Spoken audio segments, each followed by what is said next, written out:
खुलुमबाय स्टुडिय'आव दङ आं हेमा नार्जारी बे चेनेलाव सानफ्रोमबो फुं एबा मोनाबिलियावबो खौरां मोननाय जायो। बिनिखायनो नोंथांमोनहा खौरां खोनासंनो मोजां मोनोब्ला आंनि चेनेलखौ साबस्क्राइब खालामना ला।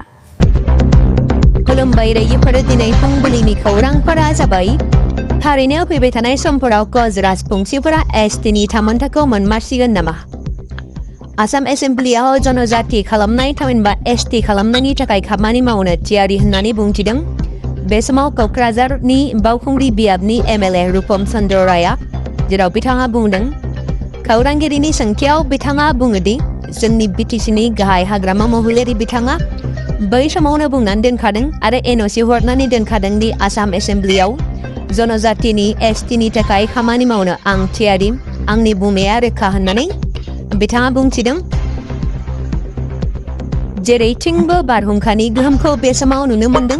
क'क्राझारावबो बारहुंखानि गिख्रंथाव खैफोद सोरगिदिं जेरावबो गोबां खहा खालामनांनायखौ नुनो मोन्दों। बारहुंखाजों पुलिस थानानि गोजौ टावारा बायदों, जेथिंबो बिफां लाइफांफोरा बायफ्लेदों आरो मोब्लिबनि खुन्थियाफोराबो बायदों। BTC कन्ट्रल रुमखौ गोबां खहा खालामदों बारहुंखाया। थांनाय सानखालिनि बारहुंखायाव नाराबारि लामायाव मोब्लिबनि खुन्थिया आरो बिफांफोर गोग्लैनायनि जाहोनाव हान्था मेलाया जेंना सोमजिदों। बारहुंखाया सोरगिदिं मोनसे गिख्रंथाव थासारि सोमजिहोदोंमोन जायनि जाहोनाव मोब्लिब सिबिथाया बन्द जादों। आसामनि गुबुन गुबुन जायगाफोराव उन्दै बैसोनि हिन्जावसाफोरा गोमाना थानायनि जाथाया बयखौबो जिंगा सिखांनाय थासारि सोमजिहोदों। लाइमोन सिख्लाफोरा सुबुं लांखारग्राफोरनि आखायाव गोग्लैनायनि जाथायफोराबो गले गले जाबोगासिनो दं। सम सम खौरां मोनोदि गासै हादोरसायाव सुबुं लांखारग्रा एबा लांखारग्राफ्राबो हमजानो गोनां जाबोदों। नाथाय बेबादि हमजासेयावबो बेबादि इनाय हाबा मावनायनिफ्राय दुथां सुबुंफोरा गोजान जानानै थाङाखै। बेबादि समावनो जनायनि सानै बिब' बिनानाव गोमानायनि जाहोनाव न'खराव जिंगा सिदों। जाथायनि बागै फोरमायनाय बायदिब्ला थांनाय शुक्रबारनि 7:30 रिंगासो समाव सानैबो बिब' बिनानावा स्कुलाव थांनो थाखाय गंसे स्कुटिखौ लानानै न'निफ्राय ओंखारलांदोंमोन। बेनि उनाव सानैबो बिब' बिनानावा गोमानानै दंमोन। उनाव जेब्ला न'खरनि सुबुंफ्रा फरायसालियाव फन खालामनानै सोंथि खालामहरो अब्ला बिसोर सानैबो बिब' बिनानावा फरायसालियाव थाङाखै होननानै खोथा होयो फोरोंगिरिया।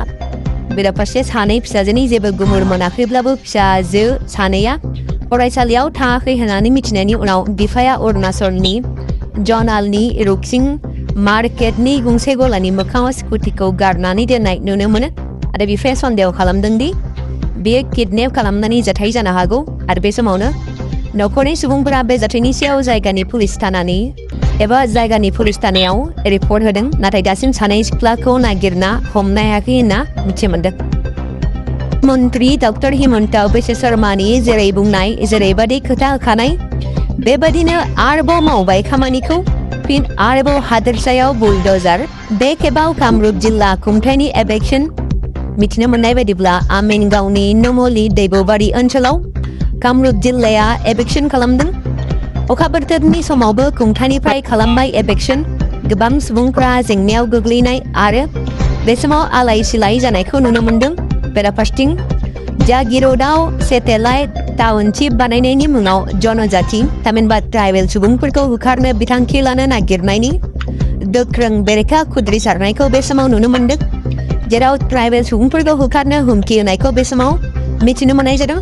जागिर'दाव सेटेलाइट टाउनशिप बानायनायनि मुङाव सिन्धी सरनि जनजाति सुबुंफोरखौ होखारनो बिथांखि लानो नागिरनायनि गोख्रों बेरेखा आरो जायगानि एमएलए पीयूष हाजरिकानि हेंथायै खुद्रिसारनाय फोरमायदों।